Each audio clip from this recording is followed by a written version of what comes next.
Yes, thank you. Okay, my name is Alexis Mackey. I am Junior Miss Fire Prevention for Cecil County, first runner-up. And I am introducing our next speakers. One of them is Laura A. Cathcart, PhD, is the Training and Exercise Program Manager of the Office of Emergency Management of University of Maryland. She managed to Preparedness Pro,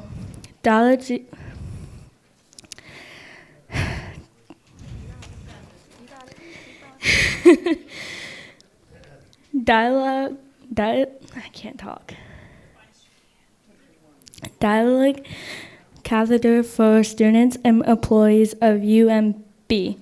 Laura helped lead UMB's COVID-19 response and recovery efforts to co-lead and co-campus public vaccines clinic that administered close to 4,000 vaccinations. She previously worked at the Centers of Disease Control and Prevent in Atlanta, Georgia, teaching public health officers to prepare for and respond to a paramedic. Laura was a volunteer firefighter EMT in London between 2000 and 2015.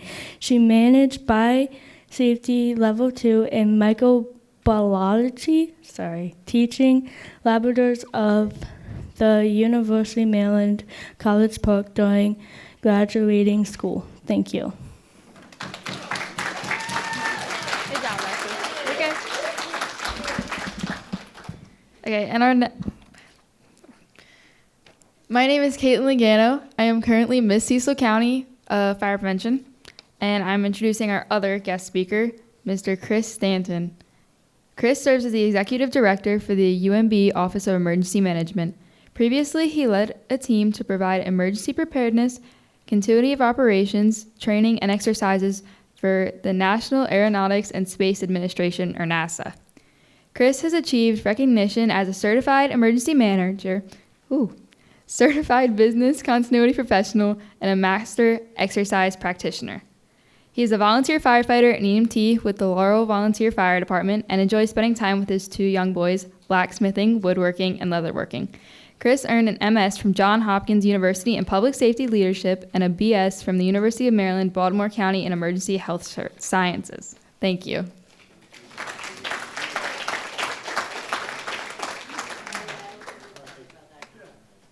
Thank you, ladies. Thanks for the wonderful introduction from both of you.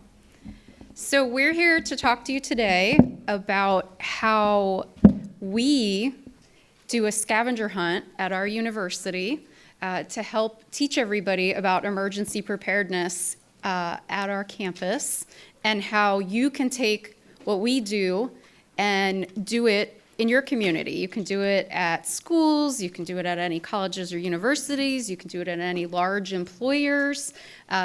You can transform this to wherever you think emergency preparedness training is needed in your communities. So let me kind of dive into what we're going to cover today. We want to know a little bit about you so we can help tailor the conversation to all of your communities. The state of Maryland's very diverse, so we want to hear kind of the communities that you're coming from today.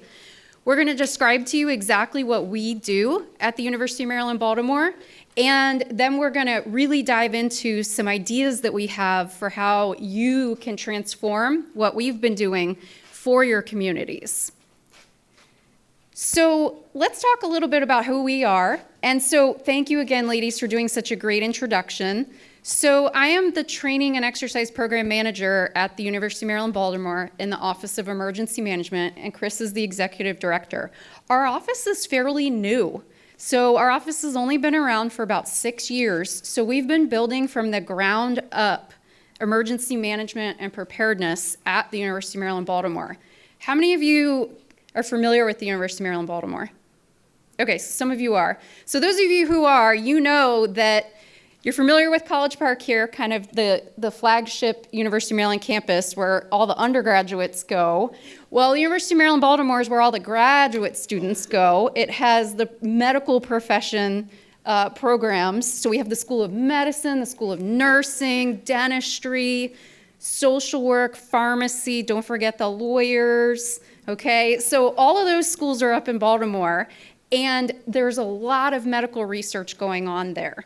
And so we need to make sure that everybody is very prepared in case there's any type of emergency, anything from COVID to, happens a lot in Baltimore, things like water outages, steam outages, you know, maybe one of the old wooden, I kid you not, gas pipes in Baltimore breaks, leaks. So Baltimore has a lot of old infrastructure. So I have some questions for all of you. I want to know a little bit more about you. How many of you are from Prince George's County? Because I know we're in Prince George's County right now. Okay, so somehow I expected more.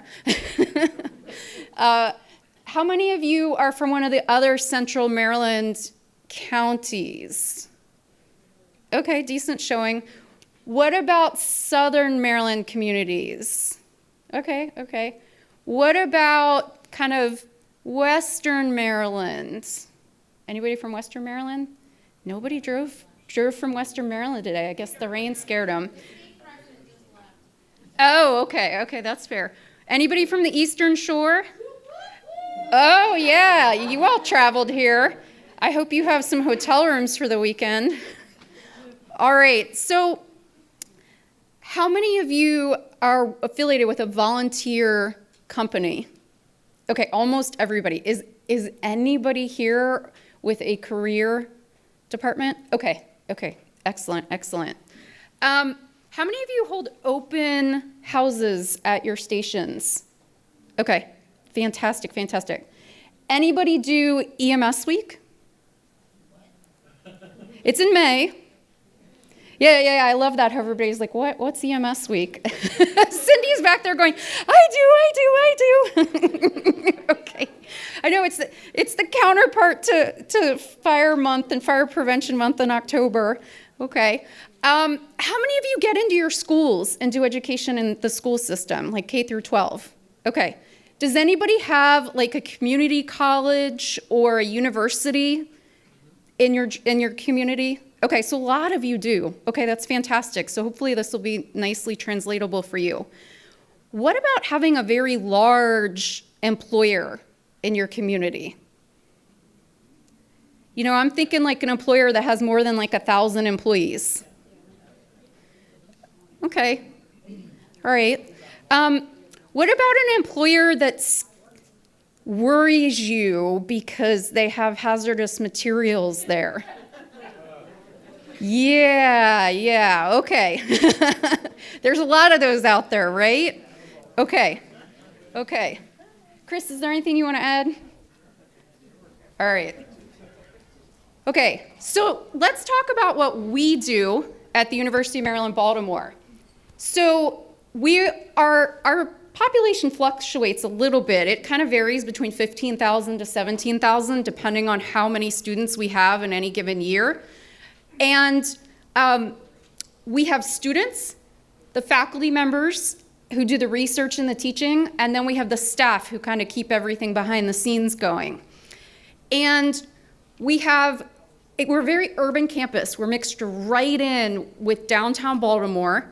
And so I really want to talk to you about kind of how we prepare everybody for all of those urban emergencies. So as we go through today, I want to plant this seed in your head to think about and kind of contextualize everything that we're going to do. And ma'am, I see you have a question. Can I come back to you in a second? Nope, you're just resting your arm. You're fine. So one of kind of the guiding principles that we like to talk about is that you need to build muscle memory, right?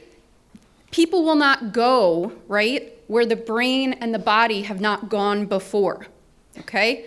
So in emergencies, if you want people who are fearing what's happening, they're stressed out, this isn't normal to them to take proper protective actions during an emergency. They have to practice taking those protective actions not in a stressful emergency situation. So when you go out into the community, you need to do things like help people actually find emergency exits and walk to them. This is why fire drills are such a great thing, is because it helps people walk to the closest exit and go through it. It's building those neural pathways so that when they're stressed, they don't have to think about it, they know how to go that way. And when we do our scavenger hunts with people, we ask them to find more than one emergency exit.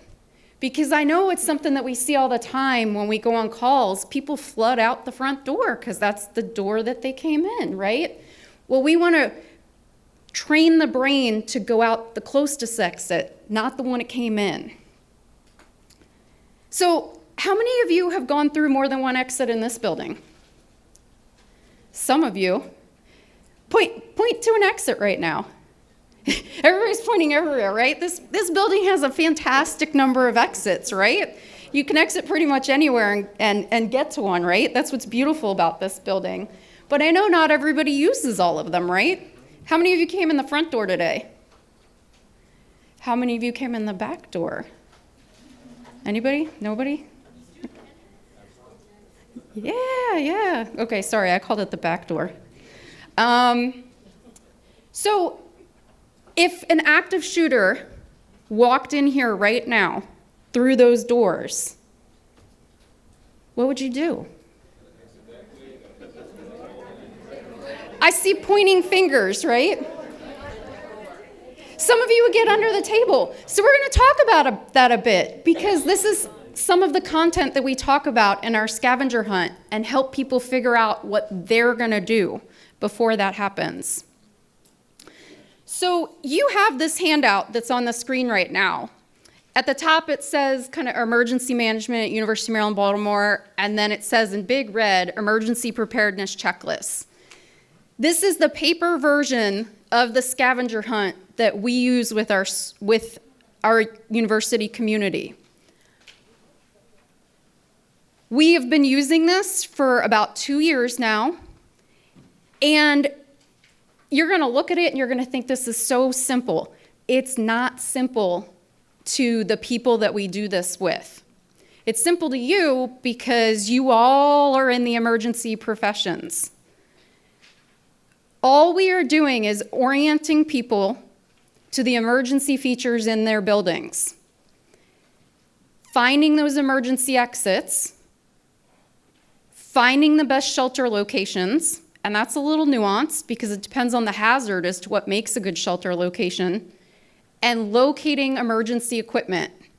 So if you flip over onto the back, you see we list different types of emergency equipment. We're asking them to find AEDs, stop the bleed kits, and fire extinguishers. And we get kind of fun at times. We've been known to hide trinkets where you find the emergency equipment. Yeah, you all have hopefully some budget for community education and prevention. So, those fire extinguisher cases that the fire extinguishers are recessed in, I love hiding trinkets in them so that when people find those hard to locate fire extinguishers, they get a prize, right? And I'll stuff multiple prizes in there, so it's not just one person who gets it, it's several people. When people participate in our fire drills on campus and they evacuate, because that's a choice, right? We hand them things. We thank them for participating, and we hand them educational materials. We hand them trinkets, right? We hand them little giveaways, but giveaways that are useful to them. So we've taken this paper version and we've converted it into an electronic version that can be done on a smartphone or tablet. because our students are always walking around with their smartphones kind of glued to their face. So, and I have actually shown up to do this scavenger hunt with students, and they haven't had pens. So pens are now one of the things that I bring whenever I do these. I kid you not. I used to give away every pen in my purse, and then I finally just said, we're just gonna give them all pens. So we worked to create this online version, and we're gonna show you some of the active assailant content that we do. And I wanna just take a minute to talk to you about what the active assailant content is like. It's run, hide, fight. You all have heard run, hide, fight, right? Running away from an active assailant is evacuating or exiting a building. So you're emphasizing finding your exits. Hiding is finding a shelter that's lockable. So you're emphasizing that finding a good shelter, seeking it, with that one nuance that it's lockable. Now, the fight part, that's a little different, right? But we really emphasize for people that when they are focusing on preparing for an active assailant incident, they're learning two very useful skills, which is evacuation and sheltering, that are very applicable to other types of hazards and emergencies. So, this is one of the questions that appears in this online training. Kind of what would you do if an active assailant, came through here? And I just want to see, there's two options. How many of you would run away? All right. And I heard some people earlier, how many would silently hide in a dark room? Yeah, some of you would, right? It's a natural instinct. So this video, and I'm going to play this video for you, it walks through when it's best to do each of those different skills or take each of those different protective actions. Give me a minute while I make this big for you.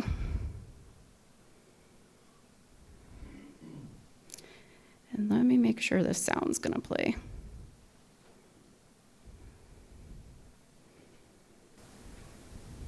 The correct answer is to run away, far away from the sound of the gunfire. Yep, that's the best first option. Only when running isn't possible should you silently hide in a dark, locked room where you can hide and you will not be visible. Remember when you run away, you are looking for the nearest exits you have already identified. Keep that in mind. It could save lives, including yours. Now, let's talk about the principles of staying safe in such situations. It's called run, hide, fight, or if you prefer, avoid, deny, defend. These principles are crucial for your safety and the safety of others. First things first, if you can, get away from the danger. Your best bet is to run, run, run. Do not pull the fire alarm. Doing so may inadvertently send people into harm's way. Look to seek a room that you can hide where you will not be visible. Find a safe place to hide and make sure it's secure. Look for a room that can be locked and barricaded. UMB door knock stickers can help you identify lockable rooms. Once inside, lock that door, turn off the lights, and stay quiet. Also make sure to silence or turn off your mobile device. Remember, only open that door when law enforcement confirms it's safe. Now, let's say running and hiding aren't options. In that case, you may need to defend yourself. Look around for objects that could be used as weapons. It could be something as simple as a chair, a fire extinguisher, a pen, or scissors. Use these objects to fight back and protect yourself and others. Your safety is a top priority, so do whatever it takes. Being prepared is key. Take a moment to familiarize yourself with the layout of your surroundings. Identify at least 2 rooms that can be locked and secured. Jot them down so you'll have them in mind if an emergency arises.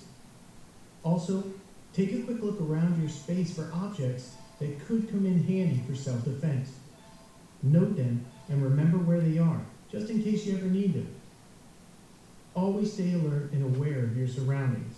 By following the principles of run, hide, fight, or avoid, deny, defend, you'll be well equipped to protect yourself and others in case of an active assailant. Please take a moment now and identify 2 lockable room locations and identify potential objects within your space that can be used for self-defense, and type your answers into the text field. Click Save when you are finished. So you probably notice that this is pretty interactive. It's asking people to walk around and find lockable rooms. It's asking them to find objects they can defend themselves with. It wants them to actually type it into their phone or the tablet that they're walking around with. And you see it on the paper too.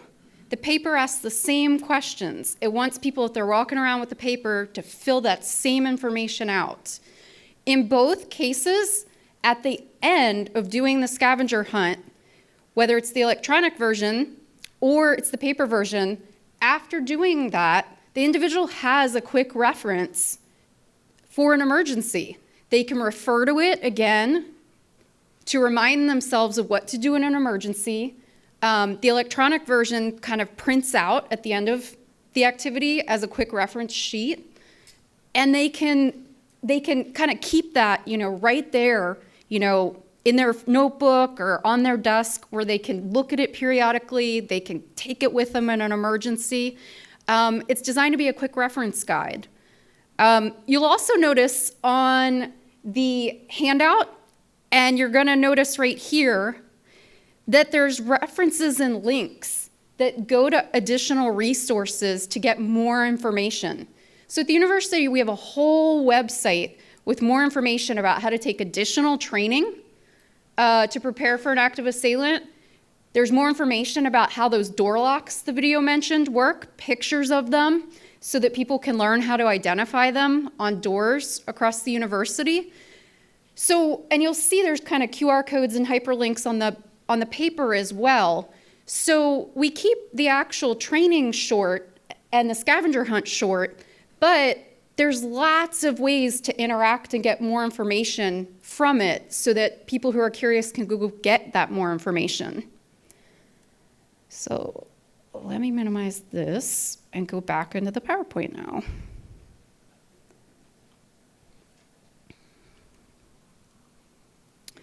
So the last thing I'm going to talk about before I want to hand it over to Chris is what we've done is we've worked hard to implement and incorporate some gamification principles. And the idea here is that it's basically taking concepts from games. Think like the games you play for fun, like board games, video games, etc. There's a lot of psychology built into the gaming industry to keep people playing again and again.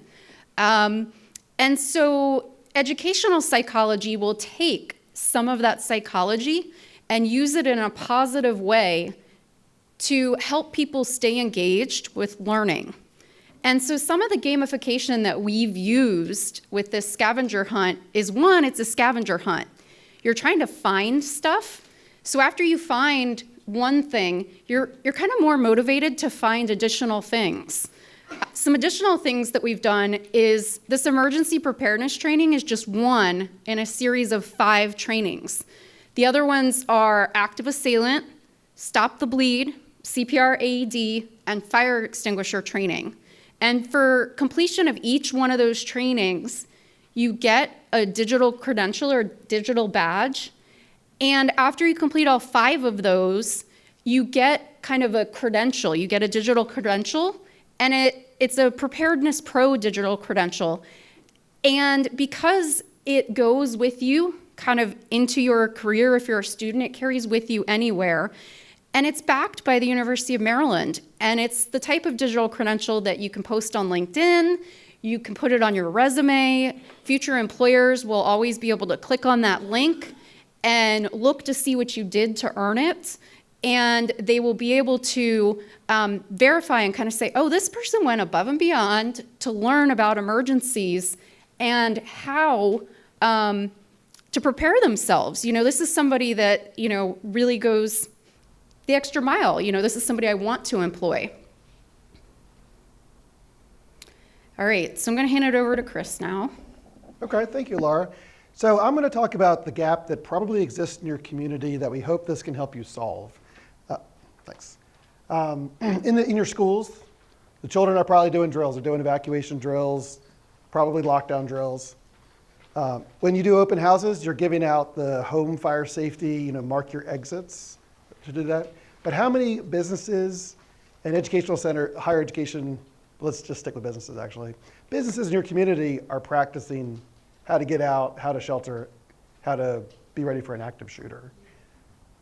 Probably not that many, maybe a few. Okay, I see a few hands. But so this is a handout. We put out two. We gave you the one that we use, but we gave you one that is more generic. We hope that you can take this and either photocopy it to give us handouts, or you could email us. We'll have our email address at the end, and we'll send you an electronic copy. But this is something that an adult could take with them to follow and help them practice to be prepared at their work. Where are their exits, where would they shelter, and what to do with an active shooter. At the university, a lot of our people we interact with, well, we have our students, but a lot of the other people are older. They're older employees, and some of them are, of a generation that they can tell us about practicing hiding under a desk for, Bert the Turtle kind of stuff, right? Our students are not doing that anymore, but our 22-year-olds, they've been doing the active shooter drills, and that's stuff that as we engage the employees, they've not thought about. So the threats are kind of emerging, and we want to practice for all of those. So actually, I was supposed to be on this slide. This was basically the workplace. When you have open houses, target your adults with this handout of when you're at work, think about what's around you and where you can shelter or where you can evacuate from. If people work in a high-rise building or just multiple stories and they're always taking the elevator every day, they don't know where those stairs are, especially maybe a secondary set of stairs, like that's something that we want this checklist to push them to. Laura talked about multiple ways out. We also really try to keep it simple. As an emergency preparedness guy, I don't like saying fire drills. I'm talking about evacuation because honestly, I don't care if it's a fire or not. If there's a danger in the building, we need to get out. And when we seek shelter, I don't care if it's a riot outside or severe weather, as long as we're sheltering in the building. So as we focus with these folks, again, it's evacuation, seek shelter, run, hide, fight. And we say here, customize the checklist for your community hazards. If the different parts of the state, if there's certain employers or hazard places that maybe you want to target, if you could go to them and engage with them the same way we would at a school. So if you go to the employer, we could use this checklist to explain preparedness and that they just need to find these things within their facility. Does anybody have any of these hazards? Or like another specific hazard that they want to talk about? Does anybody even know what some of these hazards are?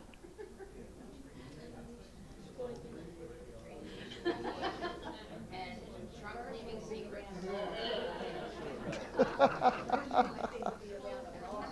Around a bar. Looks like a drunk guy drunk in a bottle. I thought it looked like a drunk zombie. Or what? Yeah. Oh, do you really? That's a unique hazard. Did you hear that? The quarry?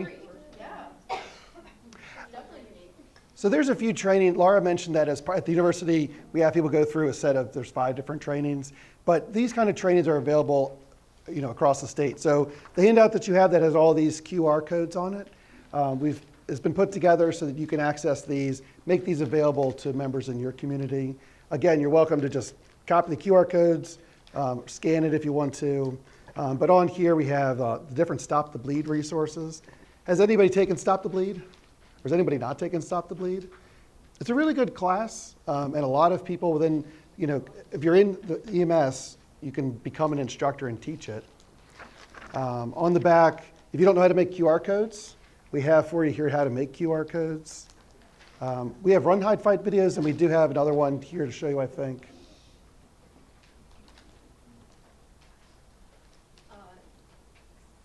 There wasn't a video on this. This was just in the Stop the Bleed resources.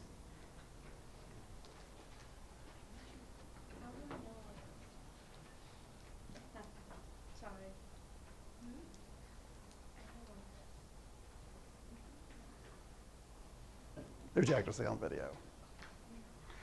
So what we had put on here, there's two options, but also they have multiple languages as well. So I didn't know if we had one pulled up, but we showed the other one. To play them on? I've pulled up. Sure. Okay. So just so everybody knows, the active assailant video that we played, it is publicly available at the university's website. Our emergency preparedness training, it is completely publicly available. It's just, it's our university specific. So I know probably people don't want to use something that's specific to another entity. So what I did is I went and I found videos that come from the federal government that aren't terribly specific, and some other organizations that aren't super specific branded wise. And in particular, I went and found run, hide, fight videos that are available in multiple languages.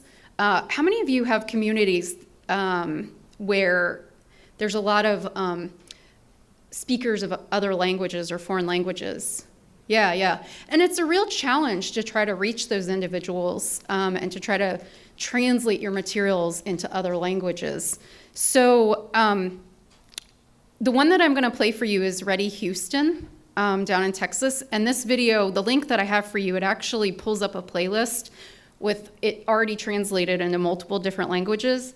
And then I also put one on that's from the cybersecurity and whatever CISA is. They're like one of the new DHS organizations. Theirs is a little longer. I don't like it as much, but it's available in even more languages. So there are resources out there in a lot of different languages that you can use and share with your community.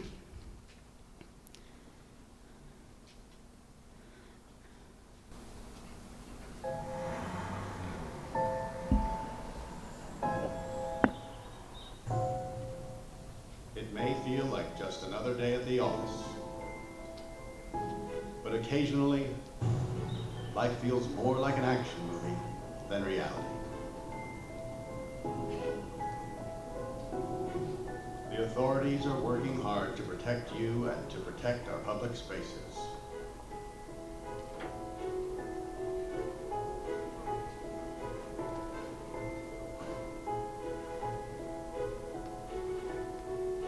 But sometimes bad people do bad things. Their motivations are different. The warning signs may vary, but the devastating effects are the same. And unfortunately, you need to be prepared for the worst.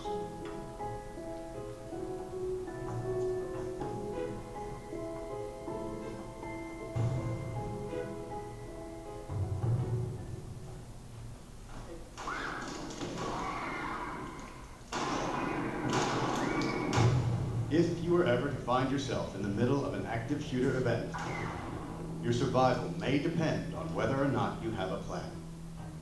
The plan doesn't have to be complicated. There are 3 things you could do that make a difference. Run, hide, fight.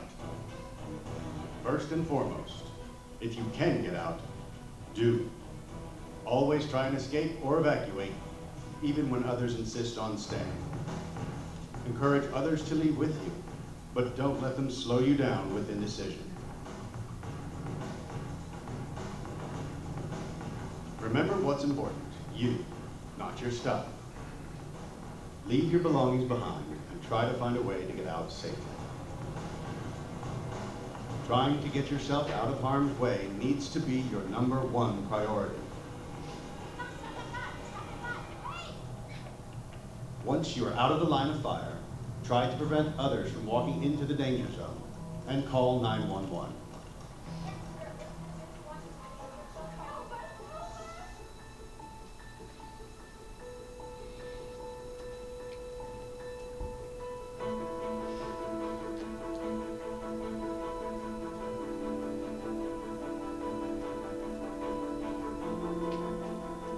If you can't get out safely, you need to find a place to hide.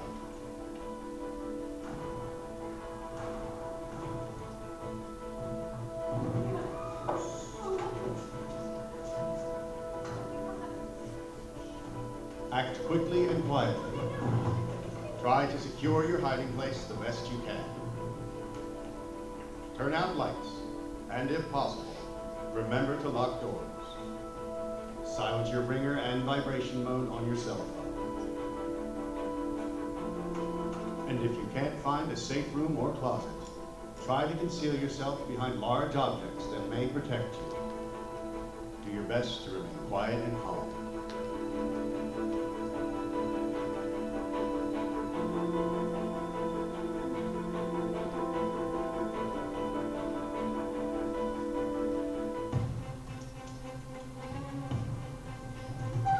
As a last resort, if your life is at risk, whether you are alone or working together as a group, fight. Act with aggression. Improvise weapons. Disarm him. And commit to taking the shooter down, no matter what.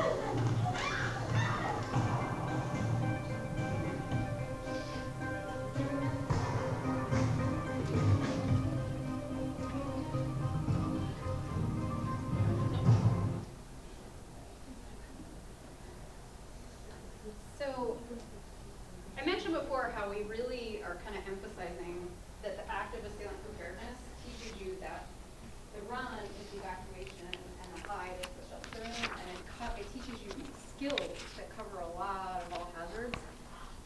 One of the interesting things that we've noticed when we go out and we teach this throughout our campus is that you really have to emphasize for people that run, hide, fight are 3 distinct choices. There's a preferential order, but you don't have to do them in order. Sometimes run is not available to you. Sometimes hide is not available to you.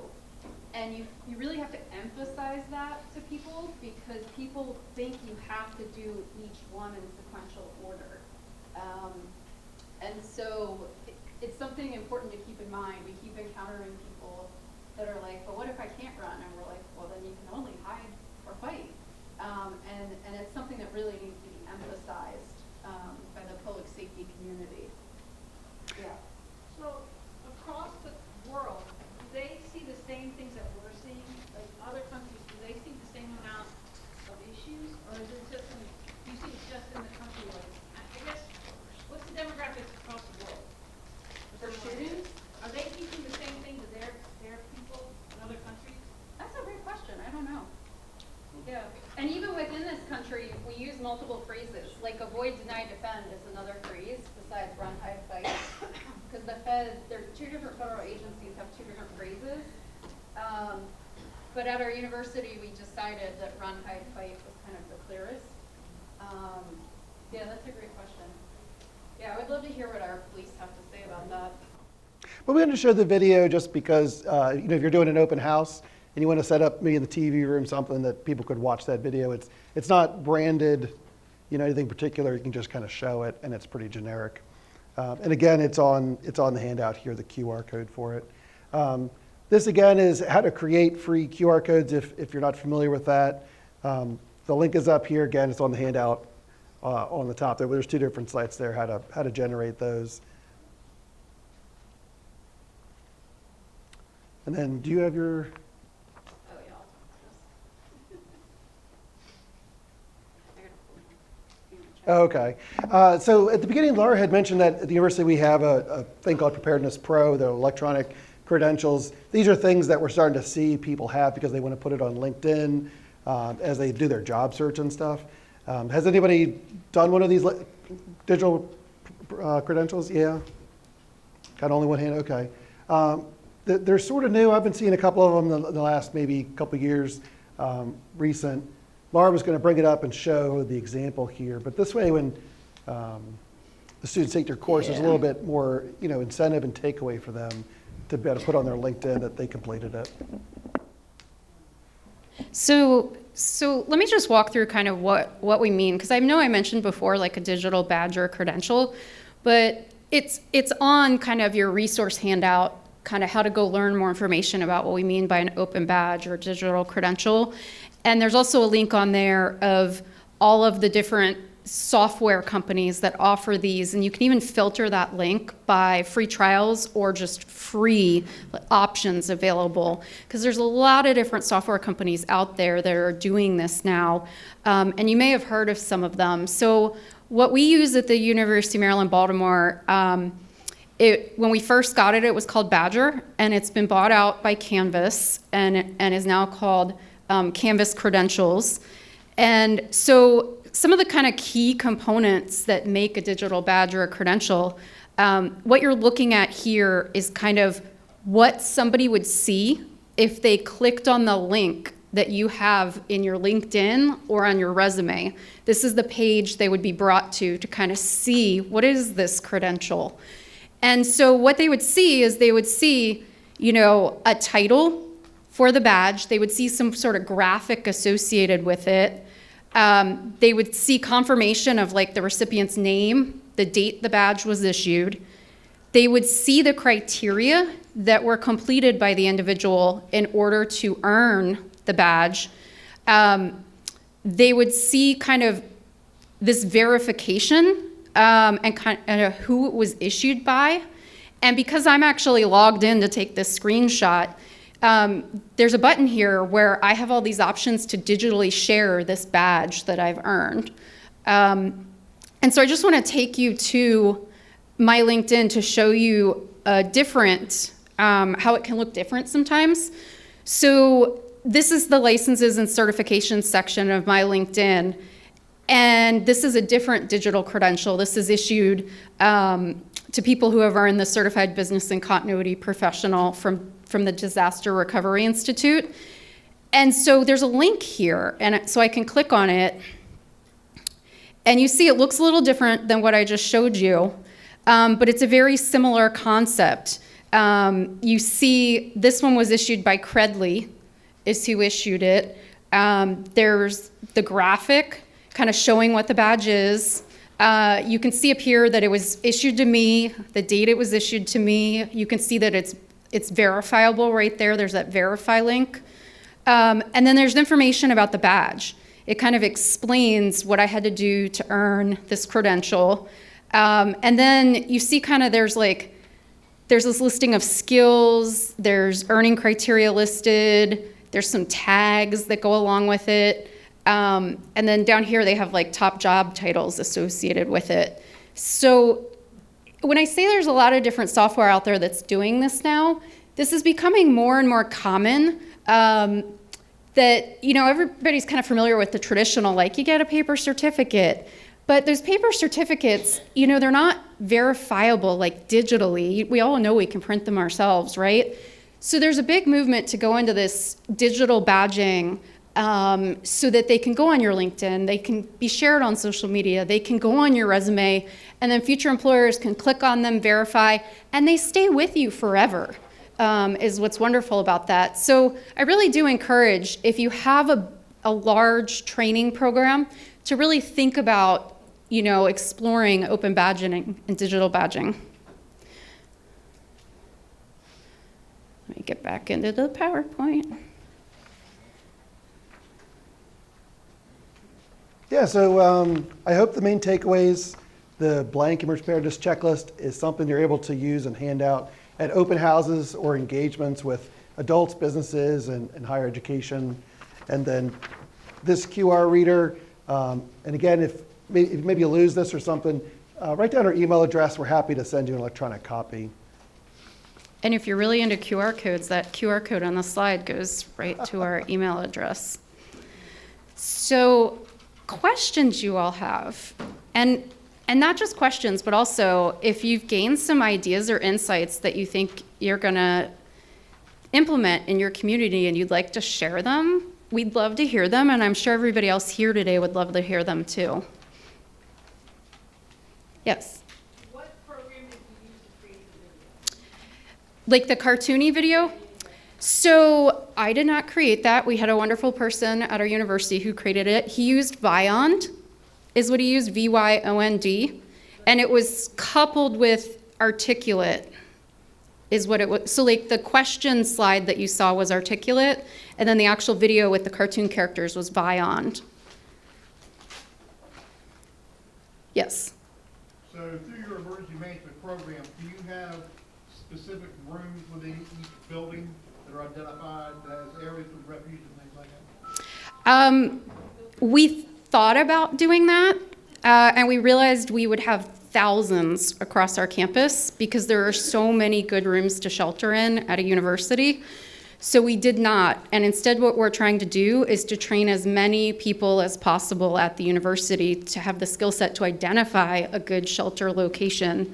And what we have is we have designated individuals in every administrative department, and we have designated individuals in every building who are either on our emergency management team or our designated building coordinators who go through our trainings. And part of their job is to really encourage everybody who administratively or kind of physically is connected to them to also take all of our trainings. So we are trying to crowdsource the knowledge into our community to make sure that people can identify those good shelter locations I will add, and the exits. we did identify a lot of high occupancy rooms to make sure that if they didn't have door locks, that we installed door locks. So I think it was somewhere south of 300 doors that we've put, like, we call them our active shooter door locks, but there's mechanisms on the door. And they've been approved by our fire marshal and they're ADA compliant, that kind of stuff too.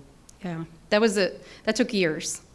And one of the interesting things about converting the door locks to be like active assailant, the public knows whether they're locked or not, is that we ran into many issues where some of the doors and door frames, there just wasn't a lock to work with the door frame. We would have had to change, we basically would have had to reconstruct the entire door and door frame to put an active assailant lock on the door because the market is catching up with the locks that are needed.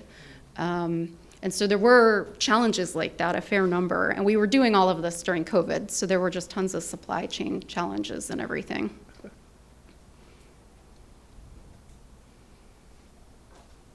Well, thank you all very much. Yeah, thank We you. appreciate it.